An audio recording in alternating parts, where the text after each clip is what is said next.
Hi everyone, and welcome back to the AYU Academy YouTube channel. It's been a while since we've had a video, and today I want to start back up again with a nice introductory class on Sanskrit. As you may know, Sanskrit is the language of Ayurveda, and it has been the language of Ayurveda for thousands of years. And so if we really want to become proficient in understanding how to apply Ayurveda, not only on ourselves, but possibly in a professional setting with others, then we really need to have a solid foundation, at least in the basics of the language of Sanskrit. And so there are quite a number of very helpful tools out there today that I encourage my students to take advantage of as they're learning Ayurveda professionally. And that's what I'd like to share with you today, so you can kind of get a head start on understanding how to use these tools and why sometimes they work and why sometimes they don't, because it gets a little tricky sometimes. So let me go ahead and just share my screen real quick, and I want to walk you through some of these options here. So first, what I'd like to do is I'd like to tell you about the Sanskrit 1 workshop that I do offer to introduce students to the alphabet, phonetics, and transliteration. There's a workbook that goes along with this, and this workbook is available on Amazon. And so I'm going to start here. Why? Because when we want to get into using any of the dictionaries online or using any of the tools online, we need to understand a very important concept called transliteration. And as you can see with this first workbook, the focus of this is the alphabet, phonetics, which means pronunciation, and transliteration. One of the tricks with the language of Sanskrit is that its alphabet actually has 49 sounds in it. And if you think back to second grade grammar, you'll remember real quick, wait a minute, the English alphabet only has 26 letters. How do we get from 26 to 49? Well, we have to do a little, not sort of fudging the numbers, but we got to play around with the letters a little bit. And that's exactly what transliteration is. So I'm going to jump down to this section in this workbook and just kind of walk you through some of the things here from this workbook directly. So the concept of transliteration has been around for several centuries. This is not a new thing. This is something that academics have been using when interacting with other non-Roman alphabet languages around the world. And so in the 1800s and 1900s, even as the Germans and the English had a pretty strong presence in India, they developed several transliteration methods in order to represent the sounds of Sanskrit in a one-to-one manner using the letters of the English or Latin alphabet. And so the transliteration methods here, like the Harvard Kyoto, the IAST, which stands for International Alphabet of Sanskrit Transliteration, iTrans and SLP1, these are some of the most common ones that have been in use for many years now, many decades, and even, centuries in some cases. So IAST is generally considered to be the preferred transliteration method among academic scholars, but that has also become more popular in the last few years for several reasons. And some of the previous methods of transliteration, like the Harvard Kyoto method here, these used a combination of uppercase and lowercase Roman letters to represent some of the sounds, or represent all of the sounds in the Sanskrit alphabet. So if this is the first time that you're hearing about the Sanskrit alphabet, like you didn't realize it had 49 sounds in it, and you don't really know too much about it, today's video might be a little advanced for where you're starting from, and I'll try to make another video someday about the more basics of the alphabet, but I really want to just get right into the details of the dictionaries online and how to use them, and this is the key, understanding transliteration. So I'm going to skip over the whole part about the basics, the fundamentals of the alphabet. And you can even access that through this workshop and this workbook. If you want to do some self-study, you'll be able to get it that way. And so with the Harvard Kyoto, you can see that it's all uppercase and lowercase Roman letters. And with IAST, I'll need to increase the size here quite a bit so that you can really see. You'll notice that there's all these little lines and dots and little sort of enye symbols and diacritical marks, or rather accent marks. And all of these things come together under the heading of diacritical marks or diacritics. So these adjustments or these changes to the Roman letters allow us to expand the 26 letter standard Roman alphabet into 49 one-to-one matches against the Vedic Sanskrit Devanagari alphabet. And that is the word up here, Devanagari. That's the name of the Sanskrit alphabet. This is called lossless matching, and that is really the essence of transliteration. Without effective transliteration, we don't actually know what the Sanskrit word is trying to say. And that can become a huge problem. And that's where maybe some of the confusion has stemmed from over the last couple decades as Ayurveda has started to grow outside of India, but there's been a lot of confusion along with it. So I'll take a quick look at some of the other transliteration methods just so you can appreciate where some of these differences are. With the iTrans method, we also see mixed case usage being common, but then we also find some other things like the tilde sign in front of some of these matches here on the right side. And with the final popular one, that is SLP1, again, we have mixed case use, and it might be a little harder to notice here, but there are replacements of some letters or some sounds with sounds that really don't have anything to do with the original Sanskrit sound. And so SLP1 is one of the most difficult ones to use because you basically have to memorize, number one, the Sanskrit alphabet, and number two, what all of these codes essentially mean in place of the sounds of each of the singular aksharas or singular syllables in the Sanskrit alphabet. So for the purpose of what we are going to mostly do today, we're going to stick with the Harvard Kyoto transliteration method because it's the easier one out of all three of these to use that does not involve diacritical marks. And I'll tell you why that's so important. All right, if you take a quick look at this one again, we have e, u, r, lr, a, I, o, ow,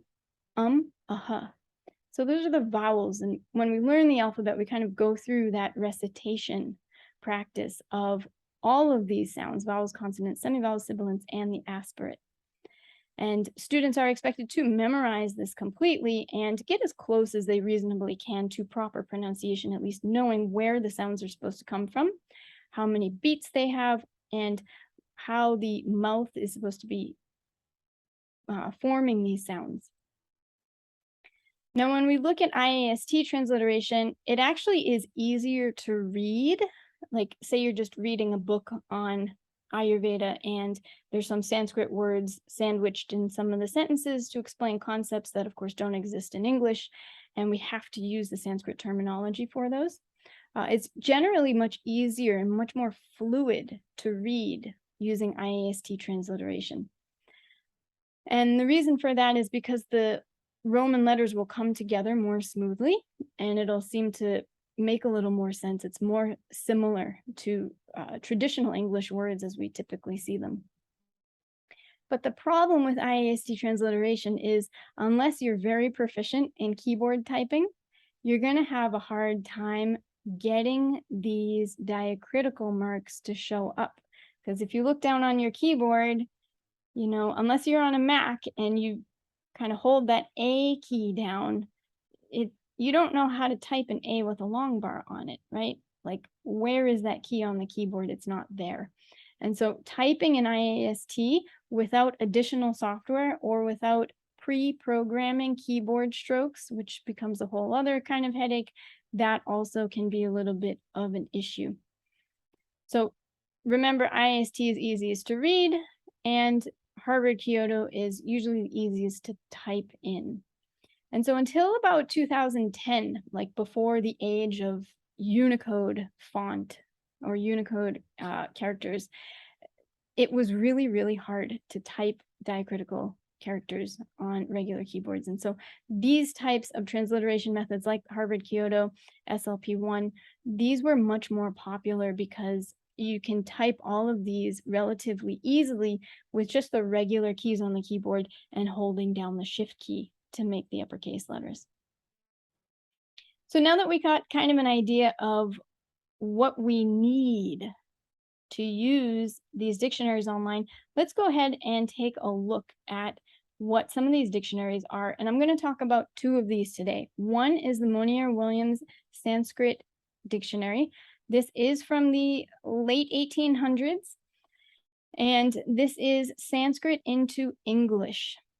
And if you want to try to find this, you'll see the link is not very user-friendly, so it's kind of a pain in the butt to type in. So it's better just to go to Google or go to your search engine of choice and type in the Monier-Williams Sanskrit Dictionary, and it will come right up with many of these links. So usually the one that I use is this Sanskrit Lexicon, the German website, and there are some other websites on here. I'm not quite sure, to be honest, what's on here, but if you want to read the history about this dictionary, I would fully support that you do that and learn about it and learn how it came about to be. So when I click on the link for the dictionary, I come to this page, and let me try to bring it down a little bit so you can see clearly where everything is. And I'm going to guide you through some of the steps of this first. We're going to take everything bit by bit. So the citation text box is where you're going to type the word that you're looking for first. And you always want to check which input transliteration method are you using. And again, like I mentioned earlier, we're going to stick with Harvard Kyoto, which they have called here Kyoto Harvard. And it's the same thing. Don't worry about the reverse of it. We do also have Roman Unicode. This is a new feature that they just added about in the last year or two. And so if you do have the word with the diacritical marks in it, and you can copy and paste it from somewhere else, you can select Roman Unicode as your input method, paste that diacritical version of the word here in the citation box, and then decide how you want the output to show up. Roman Unicode is my preference because I like to read with the diacritical marks. I find that to be easier. But again, because we're not going to type diacritics here, I'm going to enter Harvard Kyoto or Kyoto Harvard as the input method. This option to ignore accents or show accents, I never use that. I just leave it on ignore accents. And then there is the help file.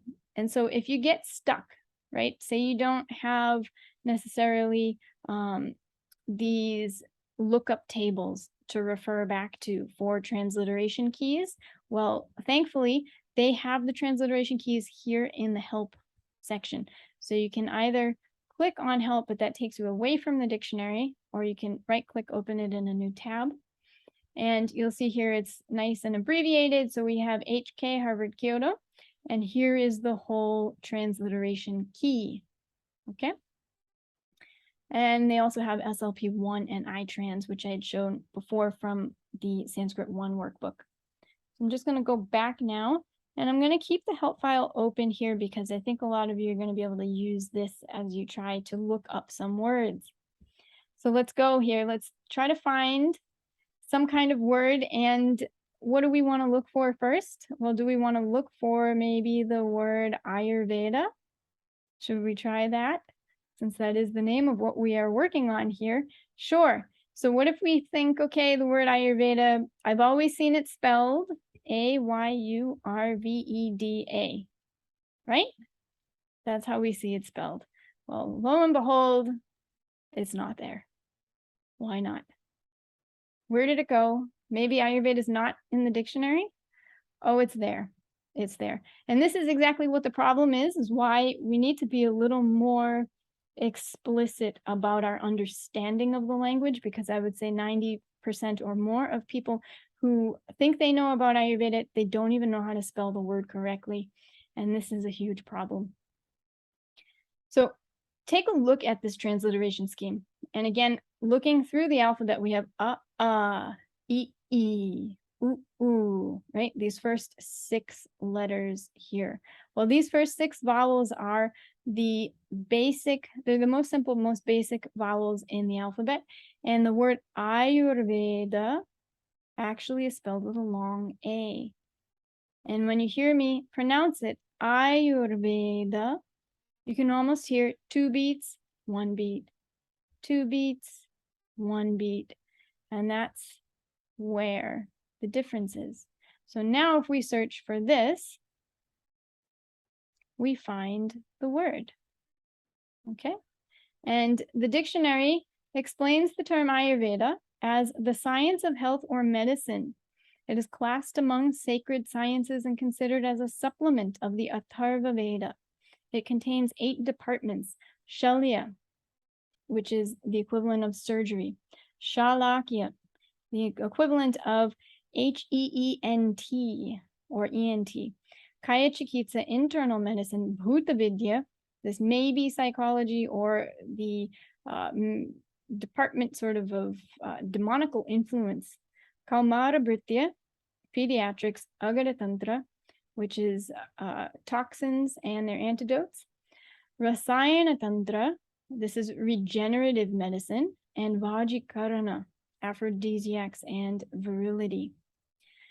These 8 specialties have been described by Sushruta, which you can see in the references here. There's also a reference in Mahabharata and Harivamsha. So this dictionary is just so helpful because you get all this information.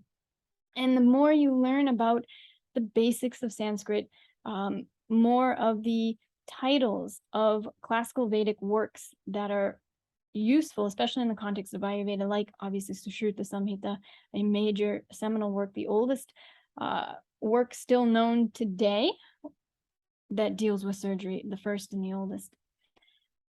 And so there's a lot of value that you can get out of being able to read the dictionary in this way. You can also see that as they write the term Ayurveda here, they follow it with this M, and this tells you the gender of the term. So this is masculine gender. Sanskrit does note, it does recognize 3 genders: masculine, feminine, and neuter. And Sanskrit grammar is well beyond the scope of learning Sanskrit for basic professional Ayurvedic practice. There's no reason to have to learn deep Sanskrit grammar for this. It really is a focus of knowing the alphabet well and knowing a good base set of terms, maybe 100 to 300 Sanskrit terms for professional use. So this term Ayurveda is actually composed of 2 terms, and they come together with a joint here, and this joint is referred to grammatically as a sandhi. So the first term is Ayur, or Ayus, or Ayuhu. Different grammatical forms take on different endings, plus the second term, Veda. And each of these 2 terms could also be looked up separately in the dictionary, and you could come to find out what they mean as well. One other really cool thing that I like to do here is sometimes open up the actual printed book page. And so I'm going to open this in a new tab so you can check this out too. They've actually taken the time and effort to scan each and every one of the pages of the printed Monier-Williams Sanskrit Dictionary. So this is such a valuable resource to be able to use and access. One of the challenges of using these printed pages or these scanned images is that without being able to read, look at that, Devanagari script, it can start to get a little hairy, to say the least. It's a little tricky navigating this thing if you cannot read Devanagari script. The other tricky part about this is that the whole thing is alphabetized according to the Sanskrit alphabet, not the English alphabet, not the Latin alphabet, which of course makes sense because this is a Sanskrit dictionary. So again, the amount of effort that you need to invest initially to be able to utilize these tools is absolutely having a good, solid, basic understanding of the alphabet and having memorized the entire alphabet. So if we look through here, we see that there are 3 columns, and over here on the right, I stumbled upon AYU. And of course, it was going to be hard to see that if you can't read Devanagari script. Let me just try to blow it up here on the screen so you can see it a little bit better. Right, so this says in Devanagari, AYU, and they do transliterate it here, but because it's broken up, it might be a little hard to tell that that's what the word was.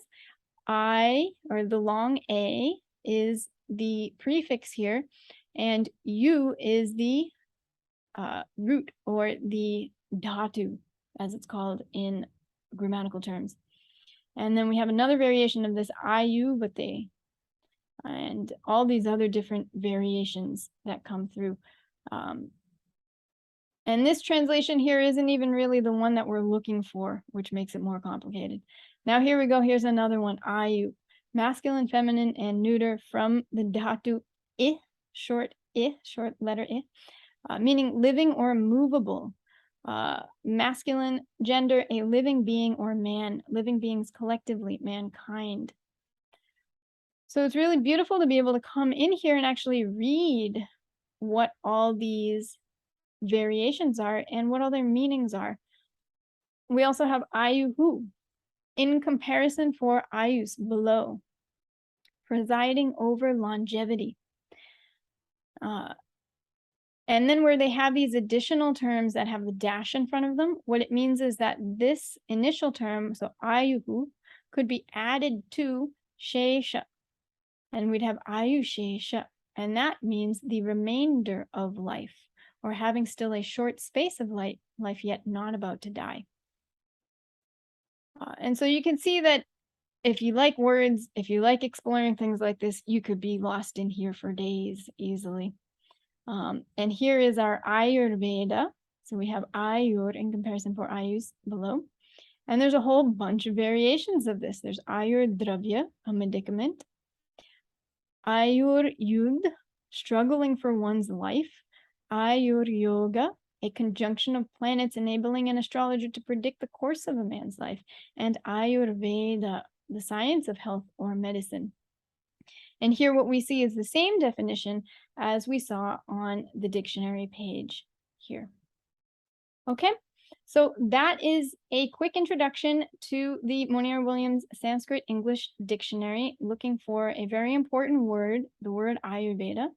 I want to show you one more dictionary today. We've got a few more minutes, and so I'd like to also give you a little introduction to learnsanskrit.cc.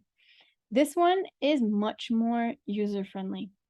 So if you feel like maybe this whole thing about the transliteration and matching all the sounds to the right characters or the right letters, if that seems a little challenging, I would say start off with Learn Sanskrit CC. Why? Because this dictionary is smart enough to be able to pick up non-transliterated Roman characters or Roman letters and figure out what they should match to. So if you remember in our previous example, what did we try typing first when we were looking for the word Ayurveda? We tried typing lowercase AYURVEDA, right? And guess what? This thing is smart enough to say, hey, actually, hold on, you meant capital A because this is supposed to be a long A in this word. And not only does it show the, I guess this must be Harvard Kyoto, I'm going to guess transliteration method over here because there's no diacritical marks. It also shows the Devanagari script. So for those of you who can read Devanagari, you've got a huge leg up on this, and you probably don't even need to be watching this video because you'll be able to figure it out anyways. But you can read the text in Devanagari and know that you've come to the right match. So I'm going to go ahead and just click on Ayurveda because I know that's what I'm looking for here. And it gives me all these results. See, it says your results for the term you searched for, Ayurveda. And it shows results in 2 colors. At first, it shows this orange color, and it puts this at the top. And sometimes this gets so long that the entire page is filled with orange and you can't actually find what you were looking for. So I'll try to find an example of that to show you. If that happens, there is a button that shows up that says show more, and you have to click on that and then keep scrolling all the way down till you find what you're looking for. But so the matching results for Ayurveda include Ayus, which translates as life. And then they also have Pashu Ayurveda. Where did this come from? This is actually another branch of practice within the scope of Ayurveda that came along a little bit later that deals with veterinary medicine. And yes, it includes management of diseases and treatments for such wonderful animals as elephants, cows, donkeys, and things like that. So Ayurveda really has a lot to offer in terms of all of these things. And then they give simple translations down here like science of health or medicine, science of medicine, science of health. It's pretty much all the same thing. So this was pretty easy to find, right? Let's try to look for another word. What about the word dosha? How do you spell dosha? D-O-S-H-A, right? That's how everybody's always written it. But now when we look at the matches, we don't have anything that seems to match that. We have stuff that comes close, like D-O, capital S, capital A. Again, capital S, lowercase a, capital H, capital S, capital A, lowercase m. And so if you don't understand the absolute bare minimum basics again of Sanskrit, this is all going to be super confusing. And to a native English speaker or person who's not familiar with any Indian languages, this is definitely super confusing. What happens here is that Sanskrit is a declension-based language, which means that word position in the sentence is almost irrelevant. Instead, in order to understand what role each term plays in the sentence, the ending of the term can change. And so that ending, as we go through and read some of these things, the ending almost becomes irrelevant. It is the base that we're looking for. And we need to understand that as the word has different roles or it serves different purposes in a sentence, its ending is naturally going to change. So many of these matches are actually the same thing. So we can go ahead and click on the first one. And remember how I was talking about that orange thing? Well, here we go. We've got a lot of orange going on here. And as we start to look at some of these results, look carefully, read carefully at this, all right? Well, here, this one almost looks like the one we looked for, but it's lowercase d-o-s, capital A. This is the most, or one of the most delicious South Indian breakfast snacks in the world. The rice crepe that comes with different kinds of side dishes. I won't go into details here, but we'll maybe have another class on Indian food.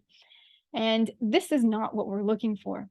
This is what we're looking for. D-O, capital S, lowercase a, dosha. And this means harm, or it means crime. Or it can mean computer glitch, or a bug, or a disorder, or a defect. All of these are valid potential translations for the word dosha. And I know this is going to raise a lot more questions, so we'll address those later. We then have another variation with D-O, capital S, capital A, dosha, which means evening. This is totally not what we're looking for when we're dealing with this term dosha in the context of Ayurveda. And so I want to just keep kind of going along here because remember I told you about these orange words, and there it is, show all search results. So make sure that you don't get confused here. If you see too many results, scroll to the bottom, click on the button, and then just keep going.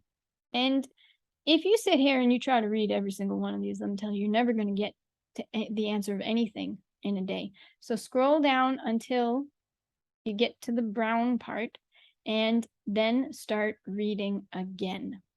And here we go. Dosha, wickedness, want, vice, transgression, sinfulness, reproach, offense. A morbid element. This is one of the most closest translations that we would use when we're talking about Ayurvedic medical science.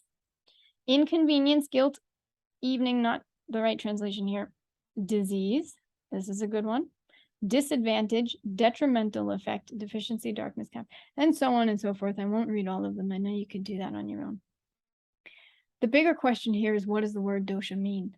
How do we translate it in English? What does this word mean? And we will go into that in a different class. Today, I really just want to focus in on, how do we use these dictionaries and how do we start pointing ourselves in the right direction so that we can get a better grasp over this language and get access to more valid information, more advanced information.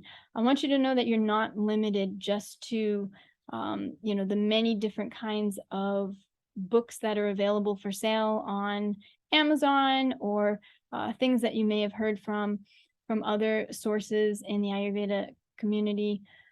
You can come look at this stuff for yourself and you can start to think about this for yourself and learn this at a deeper level. And that's what I would really try to encourage you to do in whatever time you have, especially if you are planning on doing Ayurvedic professional studies, or if you're in Ayurvedic professional studies, you absolutely must be able to use these tools, and you must be able to think critically on your own to understand what these terms mean and how to better learn the language and better learn the science.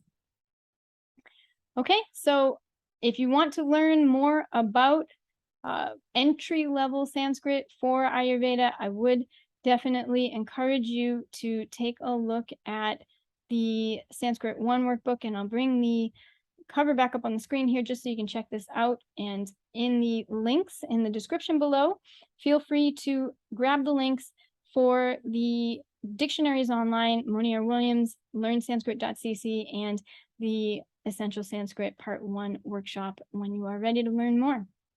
All right, thanks everybody, and I look forward to seeing you again. Take care. Bye.